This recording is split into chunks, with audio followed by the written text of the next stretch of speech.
Hey guys, Red Dot Shooters here, and here's my review of the Gen 4 Glock 19. If you've been looking for a compact pistol, you've probably come across the Glock 19. It's a renowned handgun that's extremely popular and a ton of people love it. And here's the deal. I count myself among those that love the G19, specifically the Gen 4 version. And in today's review, I'm going to do my best to explain why. The Glock 19 is pretty much the perfect sized all-around handgun. The reason why is that it's a smooth shooting pistol with decent capacity that you can also carry concealed. Now the size of the grip plays a large role in all this. It's short enough so that it won't stick out too much while you've got it concealed inside your waistband, but it's also long enough to get a complete grip on the gun with all fingers wrapping around for support. To me, this all makes it a lot more comfortable and fun to shoot than something like a subcompact gun where your pinky is left hanging in no man's land.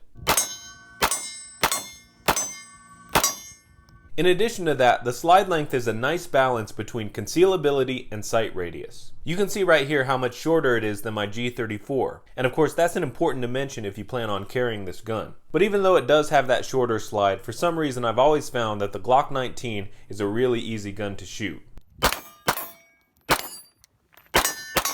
Now the sights on the standard Glock are polymer, which honestly is something I don't like. They do, however, give a sight picture that works, and you can see that I usually paint my front sights bright red because it draws in my eye a little easier. Now I would prefer it if the standard Glock sights were metal, and if that front sight was a little more narrow. But the good news is, it's a Glock, so you can easily find high quality sights from a whole host of aftermarket companies for it. And eventually I'll be switching these out to something like these worn tactical Savigny's that I have on my G34. I also like that the Glock 19 is a really simple gun to operate. You really only have three basic controls. First you have the slide lock, slide release.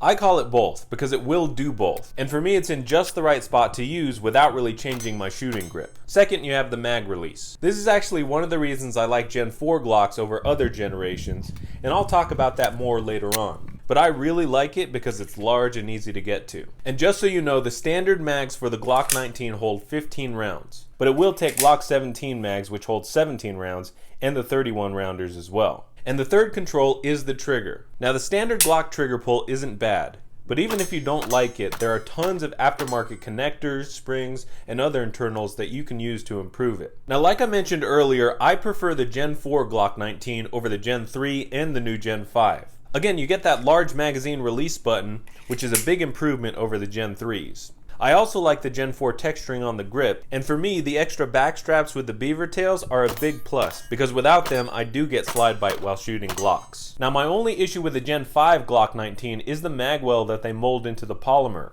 I'm not a fan of it in general, but to me it really doesn't make much sense to add extra width on a gun that you might conceal carry. So there it is, guys. The Gen 4 Glock 19 is a simple gun to operate, a great size for concealed carry, and it's a comfortable and easy shooter. If you've got your eye on one, I'd say grab it, because it's definitely one of the best compact pistols in the world. Now remember, whether you go with a Glock 19 or another compact pistol, the most important thing you need to do is make sure your marksmanship fundamentals are squared away. So if you are looking for some help improving your shooting, check out my free guide where I show you an exercise that can be done without leaving your home or spending any money. It's a very simple exercise that anyone can do. So to gain access, just go below in the description and hit the link, or type into your browser reddotShooters.com/trigger. Again, it's 100% free, so check it out if you're interested. Thanks for watching, and be sure to like, comment, share, and subscribe for more gun and gear reviews.